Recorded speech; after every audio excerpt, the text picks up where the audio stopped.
I visited a relative's home today. I witnessed the creepiest, paranormal experience of my life. I've been slapped by the unseen. I've seen a dead man's ghost walking towards me. I've heard whispers coming from right next to me, and I've seen strange faces peeking at me. Yet I stress what I saw today was the most terrifying. I had lunch there, was having a casual conversation. Our conversation, it shifted, and she said, "Strange things have happened recently in our home.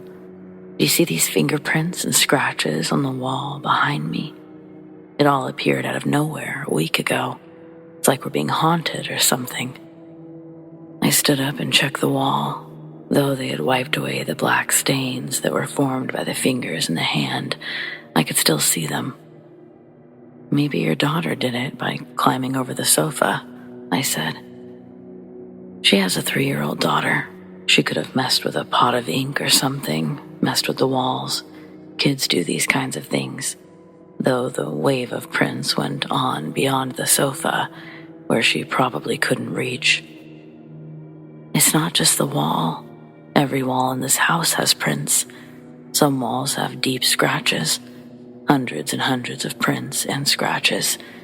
Go look for yourself," she replied in a trembling voice. "This is a big house, 3 areas. I looked around and went to the first room. No shit, all the walls had scratches. About 4 feet off the ground. I tried scratching the wall myself. On this quality paint job, it took a very good effort to make just a small scratch. Then I scratched for the coin with a spoon, with tweezers, but nothing matched. The scratch formed by my nails were the closest match. I checked all 3 rooms. Inside those rooms, there were small, inch-long scratches all over. Outside the TV lounge, kitchen, washroom, there were black fingerprints. I went upstairs. Same scene. I moved a wooden wardrobe, and it made me sweaty doing that, but there were these deep scratches behind it. What could have caused this? Are these walls watery or falling apart in some way? Why do they all appear at this 4 feet height? I do know what it looks like when paint starts falling off, but this didn't look like that. No bubbles or cracks. The paint was hard, dry, and spot on. No moisture at all. I sat there for a minute trying to find one plausible reason to define what could be going on with these walls. I went to the ground floor. It only had 1 bedroom, kitchen, and a drawing room. I went in the bedroom, started inspecting the wall, thinking, and then it struck me. The idea of finding if it's legitimately a scratch or not. I sat down and looked at the floor. I looked closely. I could see dried paint sprinkled on the floor below the scratches. As I made this realization, I felt a presence. I was not alone in this very room. Please trust me. I can't explain how or why. I looked around. I heaved a dead cold sigh of relief, and I left the room very slowly. This house wasn't haunted by default. Someone caused this. Black magic, a demon. I'm sure of that. I remained in the same area outside that room, standing and thinking, what do I do now? How do I help them? I love these people and they're clearly in trouble. With a heavy heart, I walked up the stairs to the family. As I sat there, I talked about this and I told her whatever I could do to possibly help, I would help. During our talk, her husband arrived home from work, and I saw there were fresh scratches on the right side of his face, his cheek, his ear, back of his head. Did I tell you? My husband's face was scratched too, this morning when he woke up. What do we do about this? It all really broke my heart. I looked at the couple. Frustrated and depressed they were, for sure.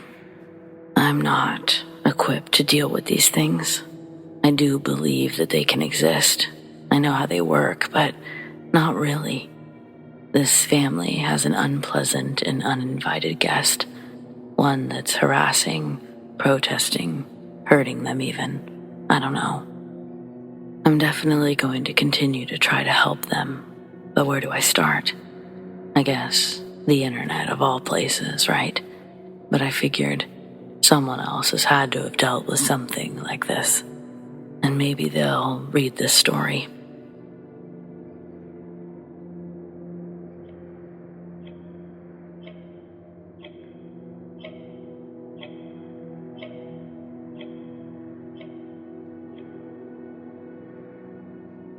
So I moved in with my first girlfriend, but I may have gotten in over my head. She believes in ghosts, horoscopes, psychics, all that stuff. I thought it was cute until she said she had a demonic spirit attached to her. And just to be clear, I didn't believe it, but I believed that she believed it. You see what I'm saying? As far as she's concerned, there's genuinely a demonic presence connected to her. Yet she chose to drop that bombshell on our first night living together. That's messed up either way, right? But I didn't want to fight, so I tried to avoid the subject entirely. It wasn't so bad when she explained what to do should she start sleepwalking or having a nightmare. But then she started talking about speaking Latin or walking around with a weapon. I'm sorry, what? No. We'd already been together for over a year. She never mentioned a word about any of this, yet now I had to worry about being attacked in my sleep. It felt like my life was in danger. But then 4 months went by and nothing happened. Our relationship was doing really well. Then I woke up to see her standing over me, 2 o'clock in the morning. She looked like a corpse, pale, stiff, and slack-jawed. I said her name, but she didn't react at all. She just kept looking down at me with a blank stare. Her eyes were cold and lifeless. It took me sitting her down and calling her name several times before she came around.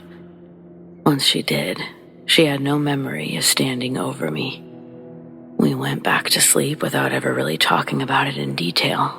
And 3 nights later, I woke up to Cassie having some kind of seizure. Her eyes rolled to the back of her head, and she convulsed for I don't know how long. I did everything as previously instructed, and she came around fairly quickly. She didn't talk about it to the extent I wanted, but she warned me the next few weeks might get intense. I really didn't know what to think. She isn't much for practical jokes, and she's definitely not the type to fake something for attention. Well, I didn't have long to wonder. A couple of nights later, I woke up to the sound of soft whimpers. It reminded me of when you try to scream in your dreams, but nothing comes out. I intended to wake her up, but her eyes were wide open, fixated to the ceiling, with a look of pure horror on her face. I followed her gaze, still half asleep myself, and I let out my own startled scream at the sight of a large black figure looming over us. Its head was nearly touching the ceiling as its long body stretched down to the floor on Cassie's side of the bed. I flailed around so hard that I fell onto the floor myself, taking the lamp with me. When I finally got a light on, we were alone in the room, but I know what I saw. It wasn't a dream. My girlfriend was still staring straight up where the figure had been, and she remained in an almost trance-like state until I pulled her upright. Once she snapped out of it, she began apologizing and crying. I felt helpless. On one hand, she clearly wasn't faking or mislabeling whatever had just happened. But I was a lifelong skeptic. What did all this mean? Once Cassie calmed down, I was able to think a little more clearly, and I searched the house, just in case someone was inside. They weren't. Not a single item was out of place, and the house remained locked tight. At that point, it was almost 4, so we just made coffee and stayed awake. But nothing else happened until later the following evening. We were watching a movie in the living room when a picture frame fell from the mantel and shattered.